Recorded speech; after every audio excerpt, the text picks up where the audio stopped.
नाज़रीन, अस्सलामु अलैकुम रहमतुल्लाहि व बरकातहू। खुश आमदीद स्कोप ट्रेंड्स होराइज़न में। ये वो जगह है जहाँ तारीख़, सियासत और तहज़ीब के वो राज खुलते हैं। पिछले 2 एपिसोड्स में हमने बनु अमिया के क़याम, इस्तेहकाम और अजीम फतूहात का सफ़र देखा। लेकिन तारीख़ हमेशा सिर्फ उरूज की कहानी नहीं होती। हर उरूज के पीछे वो दरारें भी होती हैं जो एक सल्तनत की बुनियादों को आस्ता आस्ता खोखला कर देती हैं। आज का एपिसोड एक ताकतवर खिलाफत की अंदरूनी सियासत, कबायली कशमकश, साजिशों, बगावतों और जवाल के आगाज़ की वो दास्तान है जिसने इस्लाम की तारीख पर गहरा नक्श छोड़ा। ये है एपिसोड 3, बनु अमिया, इक़्तिदार की कशमकश और खिलाफत की कमज़ोर होती दीवारें। मुआविया के इंतकाल के बाद जब यजीद बिन मुआविया खलीफा बना तो इस्लामी दुनिया पहली बार मोरूसी खिलाफत से रूबरू हुई। यही वो लम्हा था जहां उम्मत 2 हिस्सों में बट गई। एक तरफ वो लोग थे जो सियासी इस्तेहकाम चाहते थे और दूसरी तरफ वो लोग जो समझते थे कि खिलाफत का हक अहले बैत के पास था। ये तज़ाद सिर्फ सियासी ना था, ये इस्लाम की तारीख़ में सबसे बड़ी इखलाकी और नज़रियाती तकसीम थी। करबला, वो सानहा जिसने तारीख़ की धड़कन बदल दी। हुसैन बिन अली रदियल्लाहु अन्हु का यजीद की बैत से इनकार सिर्फ शख्सी इख्तलाफ नहीं था, बल्कि खिलाफत के तसव्वुर पर सवाल था कि क्या इस्लाम में हुक्मरानी बाप से बेटे को मुंतकिल हो सकती है। करबला में जो हुआ, इसने बनु अमैया के ख़िलाफ़ वो इखलाकी तूफ़ान पैदा किया जिसने सल्तनत की बुनियादों को हमेशा के लिए हिला दिया। इसी दौर में मदीना में वाक़या हर्रा, मक्के पर मंजनीकी से हमला, ये वाक़यात उम्मत के दिलों पर गहरे ज़ख्म छोड़ गए और बनु अमैया की साख पहली बार टूटनी शुरू हुई। यजीद के बाद सल्तनत टूट रही थी।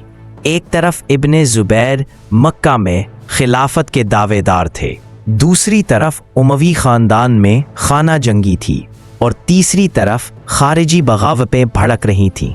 इसी अफरा-तफरी में सामने आए अब्दुल मलिक बिन मरवान, बनु अमिया के सबसे ज़हीन हुक्मरान। उन्होंने वो फ़ैसले किए जो हुक्मरान नहीं बल्कि दानिश्वर किया करते हैं। पहली बार अरबी को सरकारी ज़ुबान बनाया, इस्लामी सिक्के, दिनार्स एंड दिरहम्स जारी किए, डाक का निज़ाम बनाया, इंतज़ामी इस्लाहात की, कबायली फ़ौजी निज़ाम को मजबूत किया। लेकिन अब्दुल मलिक के दौर में ताकत की सियासत भी सख्त थी। उन्होंने तख्त वापस लेने के लिए खूनरेज़ इक़दामात भी किए, जैसे हज्जाज बिन यूसुफ का इस्तेमाल, बगावतों का बेरहमाना ख़ात्मा, मक्का में इब्ने ज़ुबैर के ख़िलाफ़ जंग। ये दौर एक अजीब दोहरा चेहरा रखता था, इंतज़ामी उरूज, इखलाकी सवालात और सियासी सख्ती। अगर कोई दौर है जिसमें बनु अमैया अपनी ताकत की इंतहा पर पहुँचे तो वो वलीद बिन अब्दुल मलिक का दौर है। ये वो वक्त था जब अंदलुस में मुस्लिम हुकूमत की बुनियाद रखी गई, कुतैबा बिन मुस्लिम चाइना की सरहदों तक पहुँचे, शुमाली अफ्रीका मुकम्मल फतह हुआ, दुनिया की बेहतरीन सड़कें, नहरें, शिफा खाने और इमारतें बनी, दमश्क दुनिया का मजबूत तरीन दारुल हुकूमत बना, मस्जिद नबवी की तोसी हुई, जामिया उमवी मॉस्क तामीर हुई। वलीद का दौर ताकत, तहजीब, तरक्की का इम्तिजाज था। लेकिन तारीख़ का उसूल यही है, उरूज हमेशा ज़वाल का नुक्ते आगाज़ भी होता है। बनु उमैया के ज़वाल की सबसे बड़ी वजह बैरूनी हमले नहीं थे बल्कि अंदरूनी कबायली सियासत। 2 बड़े गिरोह, यमनी कबाइल कल्ब, हिमियर, यमनाइट, कैसी कबाइल, मुदार, कैस, बनु तमीम, आपसी लड़ाइयों में उलझ पड़े।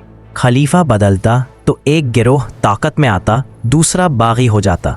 इस्लामी खिलाफत एक कबीला परस्ती के दायरे में फंस गई और ये लड़ाइयाँ इंतहाओं तक पहुँच गईं। हुकूमतों में अकरबा परवरी, अहम ओहदों पर मखसूस कबाइल, फ़ौज में गिरोह बंदी, हज्जाज की सख्त पॉलिसियाँ, अवाम में खौफ और नफ़रत, ये वो जहर था जो आहिस्ता आहिस्ता सल्तनत की रूह में सरायत कर रहा था। फिर बनु अमिया की तारीख़ में एक ऐसा बाब आया जिसने पूरी दुनिया की आँखों को खीरा कर दिया। उमर बिन अब्दुल अजीज़। बनु अमिया थे वो हुक्मरान जिन्हें तारीख़ खलीफे राशिद कहकर याद करती है। उनके 2 साल के दौर ने जुल्म को ख़त्म किया, टैक्स माफ़ किए, गरीबों को हुकूक दिए, हुक्मरानों की तनख्वाहें कम की, बैतुल माल अवाम के लिए खोला, ज़मीनों की नाजायज़ मलकियतें वापस करवाई, अदलो इंसाफ का निज़ाम ज़िंदा किया। लेकिन ये रोशनी ज़्यादा देर ना रही।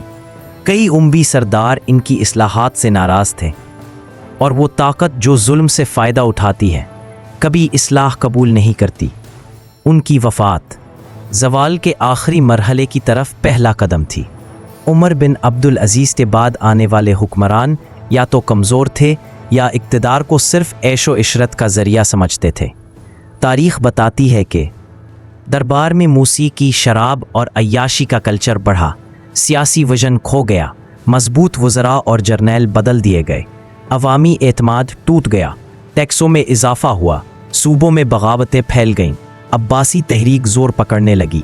इस्लाम की सबसे बड़ी सल्तनत अंदर से खोखली हो रही थी जब बनु उमय्या अपने अंदरूनी मसाइल में उलझे हुए थे। खुरासान में एक खामोश, मुनज़्ज़म सियासी तूफ़ान उठ रहा था। अबू मुस्लिम खुरासानी तारीख़ की सबसे ताकतवर इनकलाबी शख्सियात में से एक। उन्होंने अब्बासी ख़ानदान के लिए वफ़ादार फ़ौज बनाई, ईरानी अवाम को साथ मिलाया, मायूस अरब कबाइल को शामिल किया, उमवी हुक्मरानों के ख़िलाफ़ प्रोपेगेंडा चलाया, एक आलमी इनकलाब की बुनियाद रखी। बनु उमय्या को अंदाज़ा ही नहीं था कि उनका सबसे बड़ा दुश्मन दिमिश्क में नहीं बल्कि खुरासान में पैदा हो चुका है। सल्तनत के आखिरी खलीफा मरवान बिन मोहम्मद मरवान सानी एक बहादुर सिपाहसालार तो थे, लेकिन वो एक टूटती हुई सल्तनत के कप्तान बन चुके थे।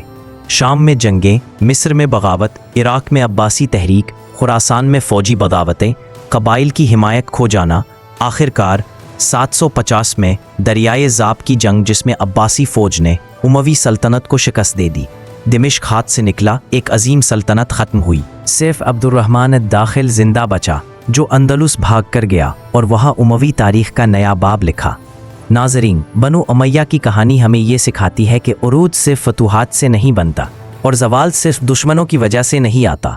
असल तबाही उस वक्त होती है जब एक कौम अपनी बुनियादों, अपने अदल, अपने अखलाक और अपनी वहदत को खो देती है। एपिसोड 4 में हम देखेंगे अब्बासी इनकलाब कैसे कामयाब हुआ, अबू मुस्लिम ने क्या किरदार अदा किया और अंदलुस में उमवी सल्तनत कैसे दोबारा ज़िंदा हुई।